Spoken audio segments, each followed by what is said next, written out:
नमो नमः। प्यारे बच्चों, आप सबका संस्कृत शाला की आज की इस वीडियो में हार्दिक स्वागत है। मैं आशा करता हूं कि आप सब सपरिवार स्वस्थ व आनंदित होंगे। आज की वीडियो में हम करने जा रहे हैं दशवीं कक्षा का पंचमः पाठः जननी तुल्यवत्सला।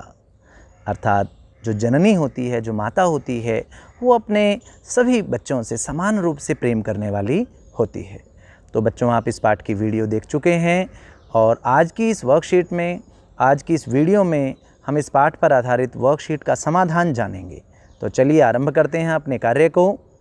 आप जब इस वर्कशीट को करना आरंभ करें तो सबसे पहले आप अपना नाम लिखें यहाँ पर, छात्रस्य छात्रायाः वा नाम, फिर अध्यापकस्य अध्यापिकायाः वा नाम और अनुक्रमांक, जो आपका रोल नंबर है वो भी आप यहाँ पर लिखेंगे।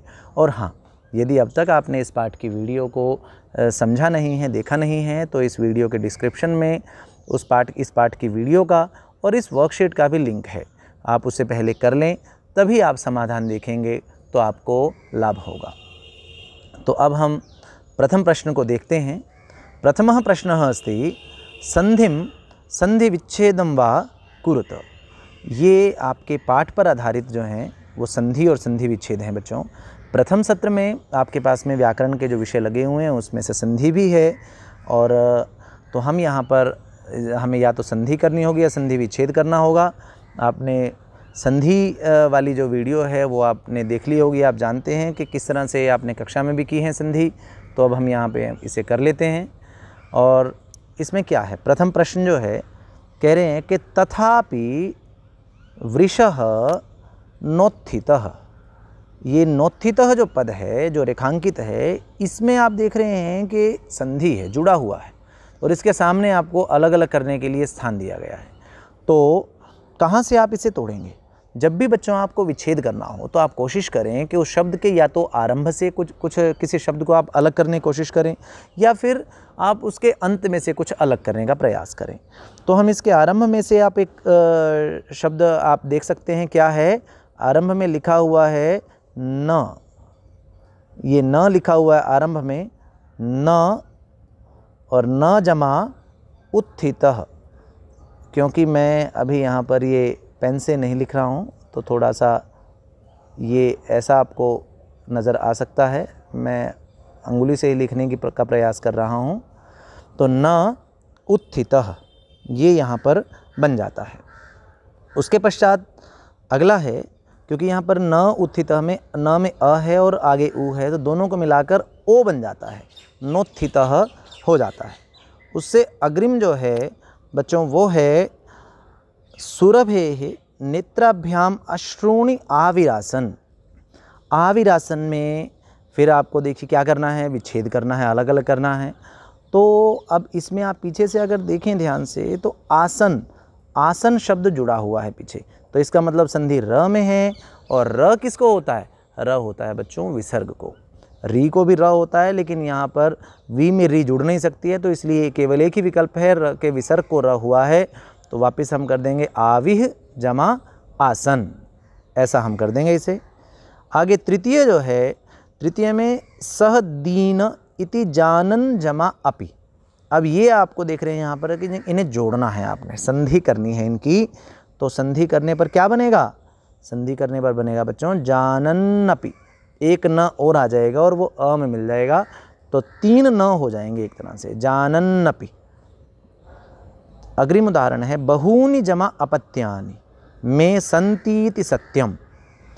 बहुत सारे मेरे संतानें हैं, बहुत से मेरे अपत्य हैं, यह सत्य है। तो अब यहाँ क्या स्थिति है? जमा से पहले न में ई है, बहूनि, तो जमा से पहला अक्षर है ई और बाद वाला है अ। तो जब भी बच्चों ई के सामने कोई स्वर आ जाए तो आप क्या करेंगे? ई को य कर देंगे। तो न जो है वो तो आधा रह जाएगा और य जो हुआ है ई को वो अ में मिल जाएगा, तो मिलाकर बनेगा बहून्यपत्यानि, ऐसा। अग्रिम है अचिरादेव चंडवातेन मेघरवैश्च रिक्त स्थानम सह प्रवर्षः समजायत। अब क्या करना है आपको? यहाँ पर फिर से वही संधि विच्छेद करना है। तो वे मेघ रवैश्च, अब यहाँ से भी आप आरंभ या अंत में से कुछ छांटेंगे तो जरूर आपको कुछ ना कुछ मिला होगा। तो यहाँ पे बाद में क्या जुड़ा हुआ है, च। देखिए जैसे पहले उदाहरण में न था या आरंभ में, यहाँ पर बाद में च है, जिसे आप आसानी से छांट सकते हैं। तो पीछे च है तो संधि किस में है, संधि उसके पास में ही है, बगल में, श में। और श में संधि है तो श भी किसको होता है बच्चों, तो श का तो सोचने की ज़रूरत नहीं है, श होता है विसर्ग को। तो आप क्या कर देंगे, श के स्थान पर विसर्ग लगा देंगे तो बन जाएगा मेघ रवैः जमा च। और अग्रिम जो उदाहरण है, तथाप्यहम् एतस्मिन् पुत्रे विशिष्य आत्मवेदनाम् अनुभवामि। तो अब तथाप्यहम् में यहाँ संधि है तो अलग अलग करेंगे तो क्या बनेगा, तथाप्यहम् को हम तथापि अहम, जैसे हमने बहून्य पत्यानि में किया था ना हमने, उसी तरह का हम काम करेंगे। तो तथापि अहम ऐसा यहाँ पर बन जाएगा। तो क्योंकि ई को य हुआ, यहाँ पर भी ये जुड़ा हुआ है, बस वो अलग अलग था तो वो हमें देखना था यहाँ पर। तो तथापि अहम ऐसा उत्तर बन जाएगा इसका। अब आगे बढ़ते हैं बच्चों हम। हमारा द्वितीय प्रश्न है कि रेखांकित पदमाधृत्य प्रश्न निर्माणम कुरुत। रेखांकित पद के आधार पर आपको प्रश्न निर्माण करना है। आपको जब आप प्रश्न निर्माण करेंगे बच्चों, ये कार्य इस वर्ष आपके जो प्रथम सत्र का ही आपका पाठ्यक्रम है, जहाँ आपके पास पठित अवबोधन का जो विषय लगा हुआ है, वहाँ ये कार्य आपको करना है। तो उसमें क्या करेंगे, अब कैसे प्रश्न निर्माण करेंगे आप, जो रेखांकित शब्द है उसके आधार पर आपको प्रश्न बनाना है। तो कैसे आप प्रश्न बनाएंगे, जैसे पहले ही है कि कृषकः बलिवर्दाभ्याम क्षेत्रकर्षणम कुर्वन्नासीत्। जो किसान था जिसकी इस पाठ में बात हुई है, वो बलिवर्दाभ्याम, जो बलिवर्द थे, जो बैल थे, उनकी सहायता से वो क्षेत्रकर्षणम कुर्वन्नासीत्, वो खेत को जो है ना, खेत की जुताई कर रहा था उनके माध्यम से। तो बलिवर्दाभ्याम शब्द के आधार पर आपको प्रश्न बनाना है। तो क्या बन जाएगा यहाँ पर, तो बलिवर्दाभ्याम के आधार पर बनेगा काभ्याम। अब ये काभ्याम बना कैसे है बच्चों, आप जब भी प्रश्न बनाना हो तो क शब्द आप ले लें। और एक जो मैं आपको ये बता रहा हूँ, ये आपको 80% जगह पर आपके सही हो जाएगा, 100% मैं नहीं कह रहा हूँ।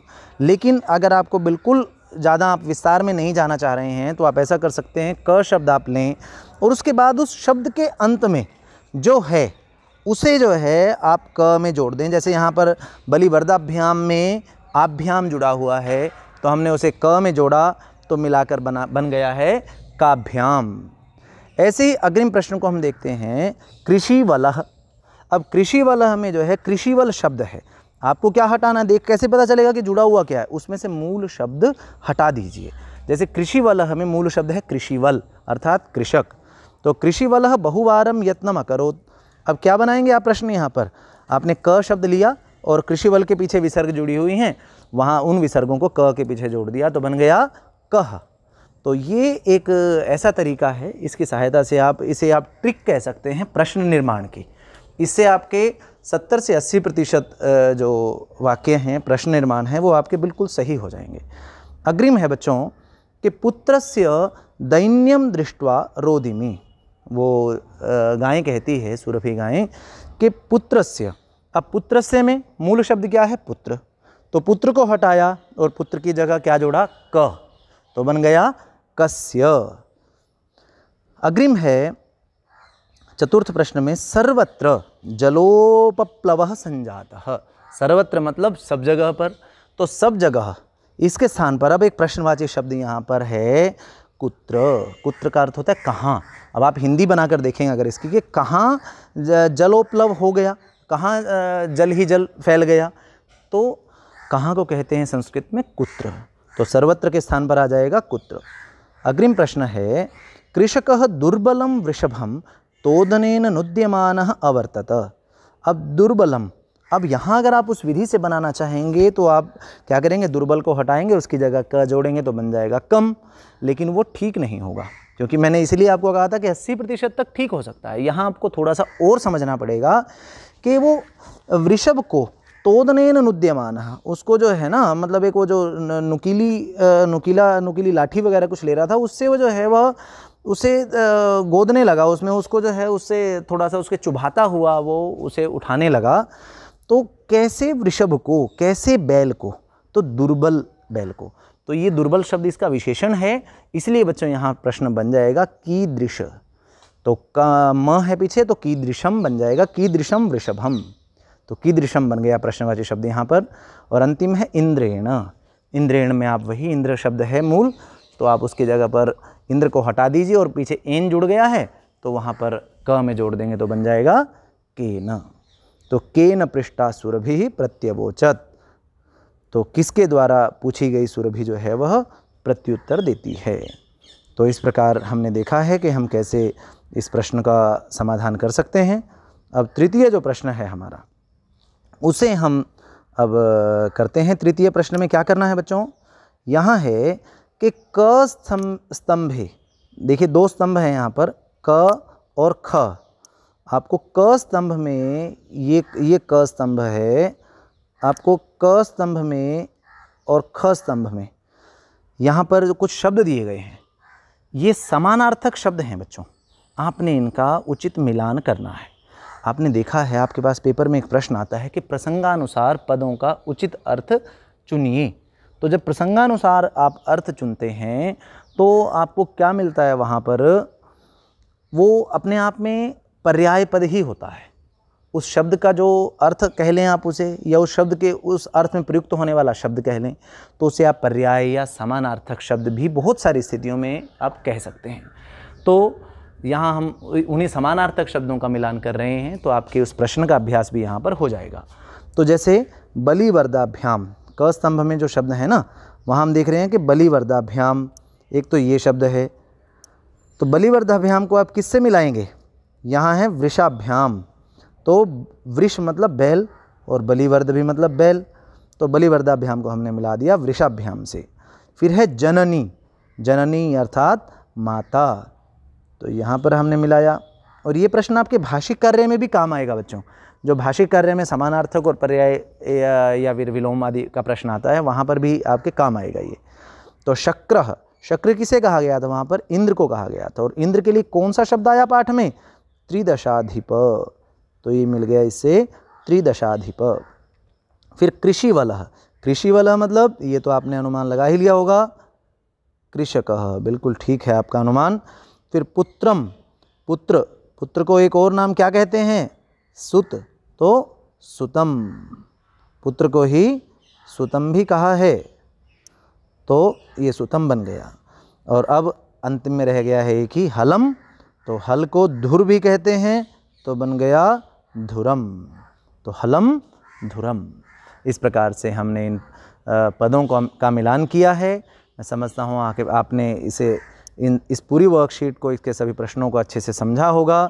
और ये जो सारा कार्य है इसके टंकण में हमारे श्री देवकेतु शास्त्री जी का महनीय योगदान है। हम इनके आभारी हैं कि ये संस्कृत छात्रों के हेतु ये इतना महनीय प्रयास अपना कर रहे हैं। हम सभी छात्र भी इनके आभारी हैं।